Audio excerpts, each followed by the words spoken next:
जय श्री कृष्ण। सभी श्रोतागणों को स्वामी असीम का प्रणाम। अध्याय 2 का 5वां श्लोक इस प्रकार है। गुरुन् हत्वा हि महानुभावान् श्रेयो भोक्तुं भैक्षमपीह लोके हत्वार्थकामांस्तु गुरुनिहैव भुञ्जीय भोगान् रुधिर्प्रतिग्धान्। एक बार फिर से सुनेंगे।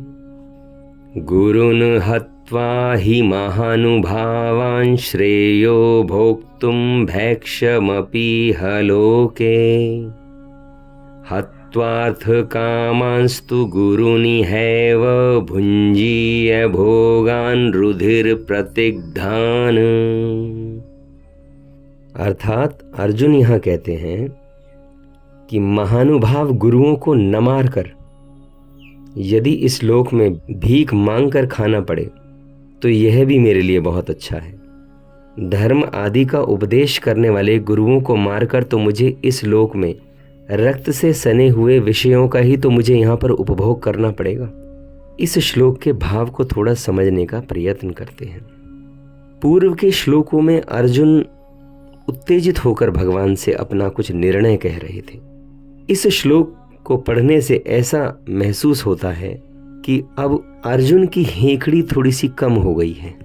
अब वो कुछ संतुलित होकर कहने का प्रयत्न कर रहे हैं। देखा जाए तो अर्जुन अपनी ही बात कहे चले जा रहे हैं। मालूम ऐसा पड़ता है जैसे कि वो कृष्ण से पूछ रहे हैं, लेकिन वस्तुतः वो कृष्ण को ही धर्म क्या है ऐसा बताए चले जाते हैं। वास्तव में अहंकार जहां भी होता है वहां सदा अतियों का चुनाव करता है। Extreme is the choice. एक अति से ठीक दूसरी अति को चुनता है। अहंकार कभी मध्य में खड़ा नहीं होता, खड़ा नहीं हो सकता, क्योंकि ठीक मध्य में अहंकार की मृत्यु है। तो वह कहता है सम्राट होने से तो भिखारी होना बेहतर है। दो आखिरी पोलैरिटीज चुनता है। तो यहाँ अर्जुन कहते हैं सम्राट होने से तो भिखारी होना बेहतर है। अर्जुन या तो सम्राट हो सकते हैं या भिखारी हो सकते हैं, बीच में कभी नहीं हो सकते। या तो इस छोर पर नंबर 1 या उस छोर पर नंबर 1, लेकिन नंबर 1 ही हो सकते हैं। अर्जुन कह रहे हैं इससे तो बेहतर है मैं भिखारी ही हो जाऊं, सड़क पर भीख मांगूं। ऊपर से दिखाई पड़ता है बड़ी विनम्रता की बातें कर रहे हैं। सम्राट होना छोड़कर भीख मांगने की बातें कर रहे हैं, लेकिन भीतर से बहुत फर्क नहीं है।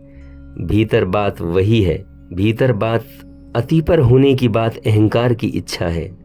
आखिरी पोल पर ध्रुव पर खड़े होने की इच्छा अहंकार की इच्छा है। या तो इस कोने पर या उस कोने पर, मध्य अर्जुन के लिए नहीं है। यहाँ वो कह रहे हैं यद्यपि भिक्षा मांगकर खाने से इस संसार में मेरा अपमान होगा, तिरस्कार होगा, लोग मेरी निंदा करेंगे, किंतु गुरुजनों को मारने की अपेक्षा भिक्षा मांगना ही मैं श्रेष्ठ मानता हूँ। अर्जुन यहाँ कह रहे हैं युद्ध में गुरुजनों की हत्या से, उनके खून से सने हुए और जिनमें धन आदि की कामना ही मुख्य है, ऐसे भोगों को ही तो मैं भोगूंगा। अंततः मुझे भोग ही तो मिलेंगे। उन भोगों के मिलने से मुक्ति थोड़े ही होगी, शांति थोड़े ही मिलेगी। भगवान ने दूसरे तीसरे श्लोकों में अर्जुन के कल्याण की दृष्टि से ही उनको कायरता को छोड़कर युद्ध के लिए खड़ा होने के लिए आज्ञा दी थी, परंतु अर्जुन उल्टा ही समझे। अर्थात वो समझे, यानी वो समझ रहे हैं जैसे भगवान राज्य का भोग करने की दृष्टि से उन्हें युद्ध की आज्ञा दे रहे हैं। पहले तो अर्जुन का युद्ध ना करने का अपना पक्ष था, जिसमें वे धनुष बाण छोड़कर और शोक में आविष्ट होकर रथ के मध्य भाग में बैठ गए थे। अब वही बात अर्जुन यहाँ अपने लिए कहते हैं कि अगर मैं भी आपकी आज्ञा अनुसार युद्ध करूं तो परिणाम में गुरुजनों के रक्त से सने हुए धन आदि राज्य को ही प्राप्त करूंगा। इस तरह अर्जुन को युद्ध करने में बुराई ही बुराई दिखाई दे रही है। वास्तव में जो बुराई बुराई के रूप में आती है उसको मिटाना बड़ा सुगम होता है, परंतु जो बुराई अच्छाई के रूप में आती है उसको मिटाना बहुत कठिन होता है। आजकल समाज में एकता के बहाने वर्ण आश्रम की मर्यादा को मिटाने की कोशिश की जा रही है। तो यह बुराई एकता रूप अच्छाई के वेश में आने से बुराई रूप से तो हमें दिख नहीं रही है, वर्ण आश्रम की मर्यादा मिटने से लोगों का कितना पतन होगा, लोगों में कितना आसुरभाव आएगा, इस तरफ दृष्टि अभी जा नहीं रही है। ऐसे ही धन के बहाने लोग झूठ, कपट, बेईमानी, ठगी, विश्वासघात आदि आदि दोषों को भी तो दोष रूप से नहीं जानते ना। यहाँ अर्जुन में धर्म के रूप में बुराई आती है कि हम भीष्म, द्रोण आदि महानुभावों को कैसे मार सकते हैं, क्योंकि हम तो धर्म को जानने वाले हैं। तात्पर्य यहाँ यह है कि अर्जुन ने जिनको अच्छाई माना है वो वास्तव में बुराई ही है, परंतु उसमें मान्यता अच्छाई की होने से वह बुराई रूप से नहीं दिख पा रही। तो अर्जुन कह रहे हैं, छोड़ दूं सब साम्राज्य, कुछ अर्थ नहीं है इसमें। भिक्षा मांग लेंगे, मांग सकते हैं, बिल्कुल मांग सकते हैं। अहंकार की वहां भी तृप्ति हो सकती है, मध्य में नहीं रुक सकते ना। अति से अति पर जा सकते हैं। अति से अति पर जाने में कोई रूपांतरण, कोई ट्रांसफॉर्मेशन नहीं है। काश अर्जुन बीच की बात करते तो कृष्ण कहते, जाओ बात समाप्त हो गई, कोई अर्थ नहीं रहा।